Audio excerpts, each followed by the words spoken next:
Question number 3 है express the following as are rational number p over q where p q are integers and q not equal to 0।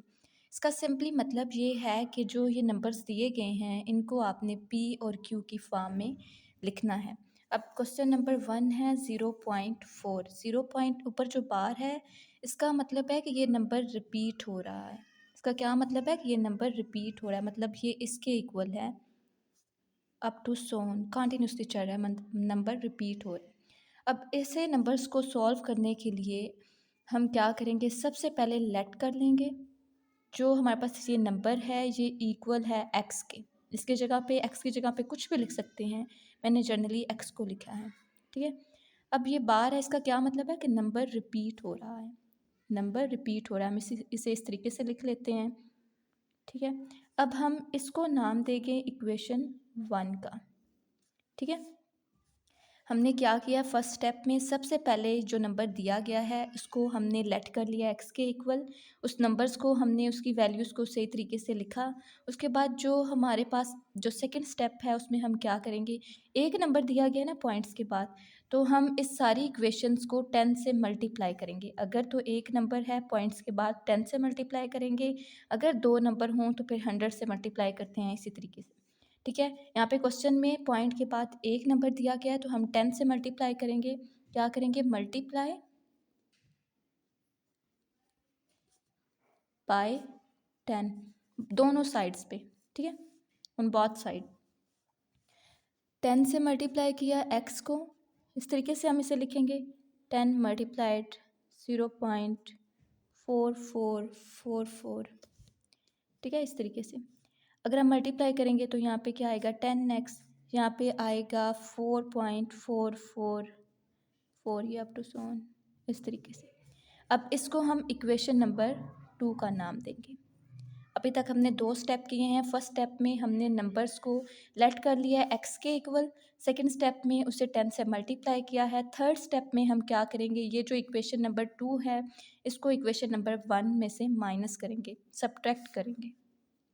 Second step क्या है, third, subtract equation number 2 1 से, ठीक है। 10x minus x, left side को left side से, right side को right side से, 4.4444 minus 0.444 up to Son. 10x में से x को निकाले तो हमारे पास क्या आएगा 9x,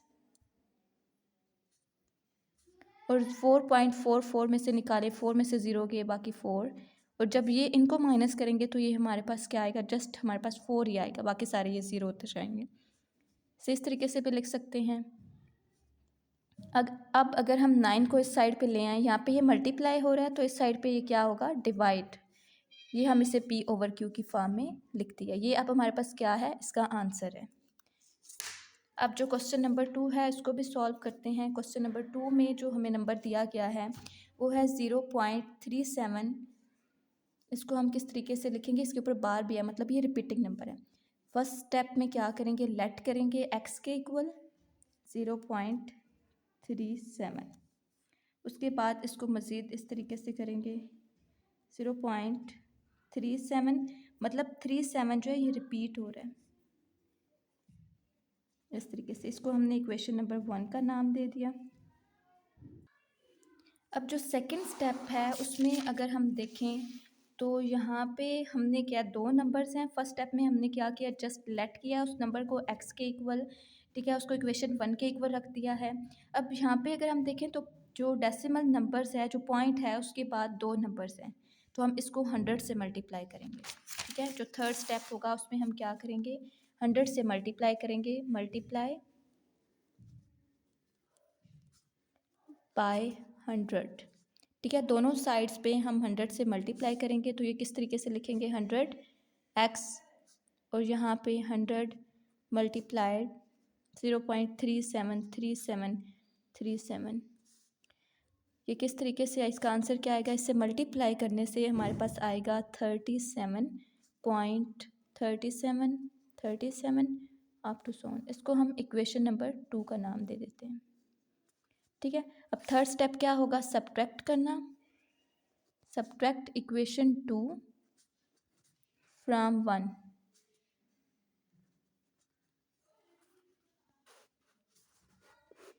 इक्वेशन 1 में से हम सब्ट्रैक्ट करेंगे।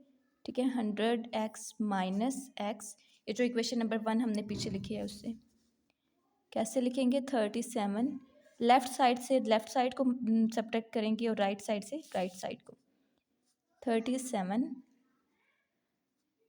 37 माइनस 0.3737 अप टू सोन। इसे हम इस तरीके से ब्रैकेट में लिख देते हैं ताकि आपको कोई कन्फ्यूजन ना हो। सब्ट्रैक्ट करने से यहाँ पे क्या आएगा, 99x, मतलब 100 में से एक x गया तो फिर 99, और यहाँ पे 37 आएगा। 37, ये बाकी सारे जो है वो ज़ीरो हो जाएंगे। अब इसे हम इस तरीके से लिख सकते हैं, 37 यहाँ पे 99 मल्टीप्लाई हो रहा है तो यहाँ पे आके डिवाइड हो जाएगा। ठीक है, ये इसका आंसर होगा, हमने P/Q की फॉर्म में इसको लिख दिया। उसके बाद है क्वेश्चन नंबर 3, 0.21 के ऊपर बार है। सबसे पहला स्टेप क्या है कि हम इसको हम x के इक्वल रख देंगे। x की जगह पे कुछ भी लिख सकते हैं। सेकंड स्टेप, इसको इक्वेशन 1 का नाम देंगे 0.21। बार का क्या मतलब है कि नंबर रिपीट हो रहा है, ये दोनों नंबर्स रिपीट हो रहे हैं। 21 मतलब रिपीट हो रहा है। इक्वेशन हमने इसको 1 का नाम दे दिया।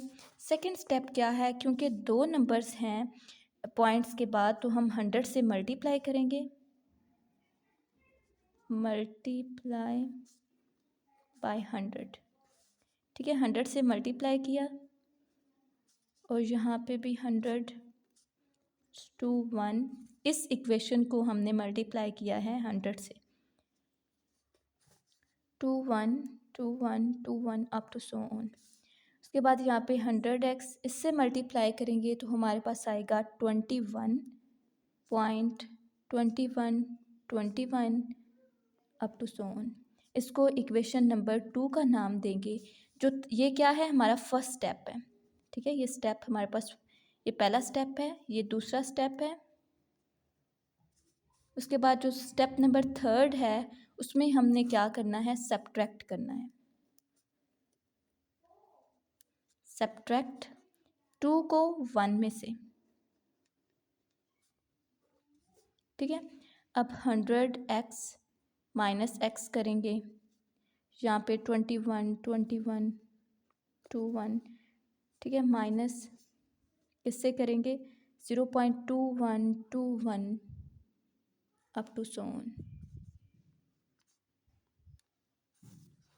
ठीक है, 100x में से x को माइनस करने से 99x आएगा और 21.21 में से 0.21 को माइनस करने से हमारे पास 21 आएगा।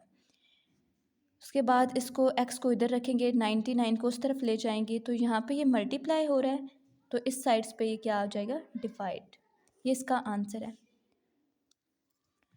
ऐसे क्वेश्चन जिसमें ये कहा गया हो कि ऐसे कुछ पॉइंट्स में नंबर दिए गए हैं, इनको P और Q की फॉर्म में आपने रिप्रेजेंट करना है, उसमें हम ऐसे क्वेश्चन को सॉल्व करने के लिए हम 3 स्टेप्स को फॉलो करेंगे।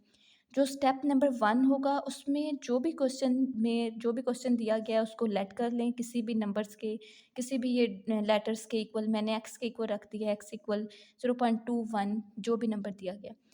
ठीक है, स्टेप नंबर 1 में उसको इक्वेशन 1 के इक्वल उसको इक्वेशन 1 का नाम दें। उसके बाद अगर पॉइंट्स के बाद 2 नंबर दिए गए हैं तो आप उसको 100 से मल्टीप्लाई करें। अगर एक नंबर दिया गया है तो आप उसको 10 से मल्टीप्लाई करें।